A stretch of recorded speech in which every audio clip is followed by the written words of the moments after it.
రాజ్యసభ రేసులో సీనియర్ నాయకులు.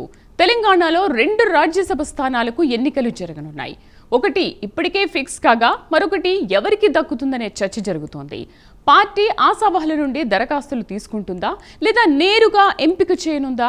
రాజ్యసభ ఆశిస్తున్న సీనియర్ నాయకులు ఎవరు? మా గురించి పార్టీకి అధిష్టానానికి తెలుసు, ఢిల్లీకి వెళ్లాల్సిన అవసరం లేదంటున్న ఆ సీనియర్ నాయకుడు ఎవరు? పార్టీలో అర్హులకు అవకాశం ఇవ్వాలి, పార్టీ కోసం పనిచేసిన కార్యకర్తకు ఇచ్చిన సంతోషమే అని సీనియర్ నేతలు అంటున్నారు. ఇందుకీ ఎవరా నేతలు? సడన్ గా తెరపైకి వచ్చిన సీనియర్ నాయకులు ఎవరు? Let's watch the story.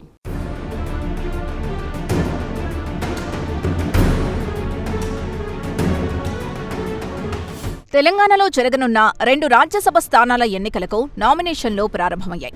ఫిబ్రవరి 26వ తేదీ నుండి మార్చి 6వ తేదీ వరకు నామినేషన్లకు గడువుంది. ఈ 2 స్థానాలు అధికార హస్తం పార్టీకే దక్కుతాయి. దీంతో ఒక్కటి మాత్రం ఇప్పటికే ఫిక్స్ అయింది. ఇది అందరికీ తెలిసిందే. అభిషేక్ మను సింఘ్వీకి రెన్యువల్ ఖాయమనే వార్తలు స్పష్టంగా ఉన్నాయి. దీంతో ఇంకో స్థానంపై ఎవరి ప్రయత్నాలు వారు చేసుకుంటున్నారు. ఇందులో సీఎం రేవంత్ రెడ్డి ఇంట్రెస్ట్గా ఇండియన్ అలయన్స్ ఉపరాష్ట్రపతి అభ్యర్థిగా పోటీ చేసిన జస్టిస్ సుదర్శన్ రెడ్డి పేరు మొదటి వరుసలో ఉంది. ఇక పార్టీ నుంచి సీట్ ఆశిస్తున్న వారిలో మధు యాష్కి గౌడ్తో పాటు గాంధీ కుటుంబ విధేయుడిగా పేరున్న మాజీ ఎంపీ వి హనుమంతరావు, అలాగే mineral development corporation chairman Eravatri Anil ఉన్నారు. అలాగే మాజీ మంత్రి చిన్నారెడ్డి, ఎస్సీల నుంచి సంపత్ కుమార్, ఎస్టీ నుండి బెల్లయ్య నాయక్, అలాగే మరో సీనియర్ నాయకుడు రైతు కమిషన్ చైర్మన్ కోదండరెడ్డి కూడా లిస్టులోకి వచ్చేశారు. మరి వీరిలో ఎవరికి ఆ 2వ రాజ్యసభ స్థానం దక్కుతుందో అనే చర్చ జోరుగా జరుగుతోంది. అయితే ఇప్పుడు చెప్పిన వారందరూ ఎవరి ప్రయత్నాలు వారు చేస్తున్నారు.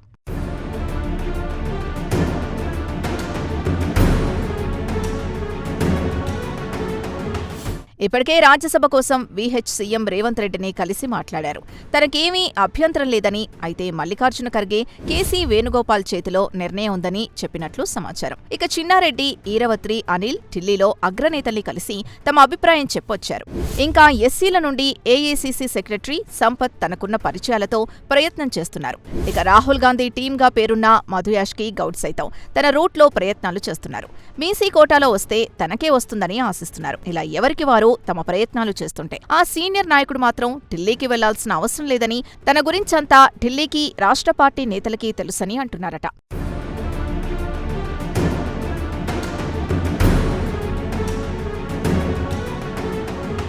ఆ సీనియర్ నాయకుడు మరెవరో కాదు, రైతు కమిషన్ చైర్మన్ కోదండరెడ్డి. పార్టీలో చాలా సీనియర్ నాయకుడు కోదండరెడ్డి 2 సార్లు ఎమ్మెల్యేగా పనిచేశారు. ఆయన పార్టీలో రాష్ట్ర కిసాన్ సెల్ చైర్మన్గా, క్రమశిక్షణ కమిటీ చైర్మన్గా, ఆల్ ఇండియా కిసాన్ సెల్ ఉపాధ్యక్షుడిగా పనిచేశారు. ప్రస్తుతం రైతు కమిషన్ చైర్మన్గా కొనసాగుతున్నారు. అయితే ఇటీవలే ఒక సందర్భంలో కోదండరెడ్డిని రాజ్యసభ సీటు కోసం ఎవరినైనా సంప్రదించారా అనే ప్రశ్నకు తనదైన శైలిలో సమాధానం ఇచ్చారు.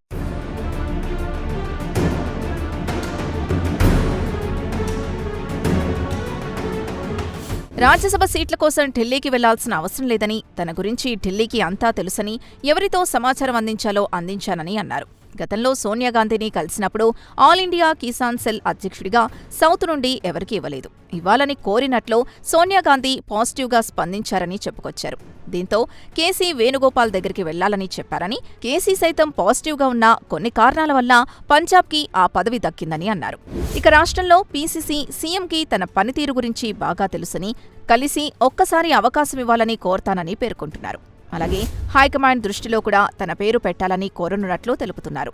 పార్టీలో అర్హత ఉన్నవారికి, పార్టీ కోసం కష్టపడ్డవారికి పదవులివ్వాలని, పార్టీలో పనిచేసిన సామాన్య కార్యకర్తకిచ్చిన సంతోషమేనని అంటున్నారు. అంతేకాకుండా పీసీసీ రాజ్యసభ కోసం దరఖాస్తులు తీసుకుంటే బాగుండేదని ఆయన చేసిన వ్యాఖ్యలు చర్చనీయాంశంగా మారాయి.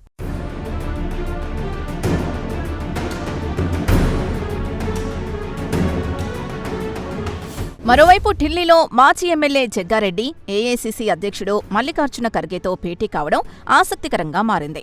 తెలంగాణ నుంచి కాంగ్రెస్ సీనియర్ నేతలు విహెచ్, జెట్టి కుసుమకుమార్లకు రాజ్యసభ సభ్యులుగా అవకాశం ఇవ్వాలని జగ్గారెడ్డి ఖర్గేని కోరినట్లు తెలుస్తోంది. విహెచ్ ఎన్నో ఏళ్లుగా కాంగ్రెస్ పార్టీని నమ్ముకున్నారని, గాంధీ కుటుంబానికి విధేయుడుగా ఉన్నారన్నారు. అలాంటి విహెచ్ని రాజ్యసభకు పంపిస్తే పార్టీ నుంచి మంచి మెసేజ్ వెళ్తుందని ఆయన అభిప్రాయపడ్డారు. ఇటు జెట్టి కుసుమకుమార్ స్వాతంత్ర సమరయోధుడి కుమారుడని, ఆయన యూత్ కాంగ్రెస్ నుంచి పార్టీలో కీలకంగా వ్యవహరించారని చెప్పుకొచ్చారు. అలాగే ఆయన కమ్మ సామాజిక వర్గంలో బలమైన నేతగా ఉన్నారని పేర్కొన్నారు.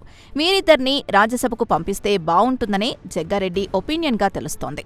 ఈ 2 రాజ్యసభ స్థానాలకు అసమ్మతి లేదని, అధిష్టానం ఏ నిర్ణయం తీసుకున్నా తాము కట్టుబడి ఉంటామంటున్నారు. జగ్గారెడ్డి, విహెచ్ కుసుమకుమార్ పేర్లను ప్రస్తావించడం ఆసక్తికరంగా మారింది.